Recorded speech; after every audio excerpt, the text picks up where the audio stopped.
Morning. ஆண்டவராகிய இயேசு கிறிஸ்து அவர் தயை பெருத்தவர். அவர் ரொம்ப தயம் உள்ளவர், இரக்கம் உள்ளவர், மனதுருக்கம் உள்ள தேவன். ஆனால் அவரிடத்துல நாம் போகிற பொழுது அந்த தயையை நாம் பெற்றுக்கொள்வோம். ரூத் அப்படிதான் ஆண்டவருடைய சமூகத்தில் தயை பெற்றுக்கொண்டால் அந்த தயை கிடைக்கிற இடத்திற்கு அவங்க போனாங்க. போவாஸ் என்கிறவுடைய வயலுக்கு போனாங்க. ஒன்றுமில்லாத சூழ்நிலை, எல்லாம் இழந்த நிலைமையில் யார் கண்களிலாக எனக்கு தயவு கிடைக்குமா என்று சொல்லி அவர்கள் அந்த தயையை தேடி அந்த இடத்திற்கு போனார்கள்.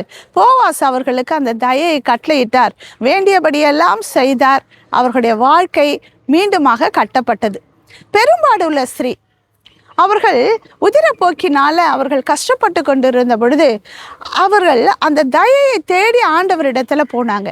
நான் ஆண்டவராக இயேசு கிறிஸ்துவை அந்த வஸ்திரத்தின் ஓரத்தை ஆகில நான் தொட்டா சுகமாகுவேன் அப்படின்னு சொல்லிட்டு அந்த தயையை இருக்கிற இடத்தை தேடி அவர்கள் போய் அந்த வஸ்திரத்தின் ஓரத்தை தொட்டது போது 12 வருடமாக பெரும்பாடாக உதிரத்தின் ஊரல்ல இருந்தவங்களுக்கு அந்த தயை கிடைத்தது. அவர்கள் சுகத்தை பெற்றுக்கொண்டார்கள். இன்றைக்கு நாமும் தயவுள்ள ஆண்டவர் நம்மோடு கூட இருக்கிற நாம் அவரை தேடி அவருடைய சமூகத்தில் நாம் போகிற பொழுது நிச்சயமாய் அவர் நமக்கு தயை பாராட்டுகிற தேவனாய் இருக்கிறார்.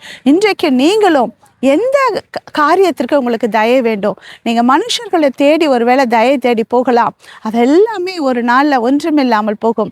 ஆனால் ஆண்டவரிடத்துல நீங்கள் வந்து அவருடைய சமூகத்தில் தயை கிடைக்கிற இடத்துல அவரை நீங்கள் பற்றி கொள்ளுகிற பொழுது உங்களுடைய எல்லா காரியங்களிலும் அவர் தயை கிடைக்கும். ஒரு வியாதியில் இருந்து அதிலிருந்து விடுதலை, ஒருவேளை இல்லாமையில், கஷ்டத்தில், வியாதியில், படுக்கையில், நீங்கள் என்ன சூழ்நிலைகளில் இருந்தாலும் கர்த்தர் தயை பாராட்டுவார். நீங்கள் செய்ய வேண்டியது அவரிடத்துல நீங்க போங்க, அவரை பற்றி கொள்ளுங்க, அவரோடு கூட இருங்க, அவர் உங்களுக்கு தயை செய்வார்.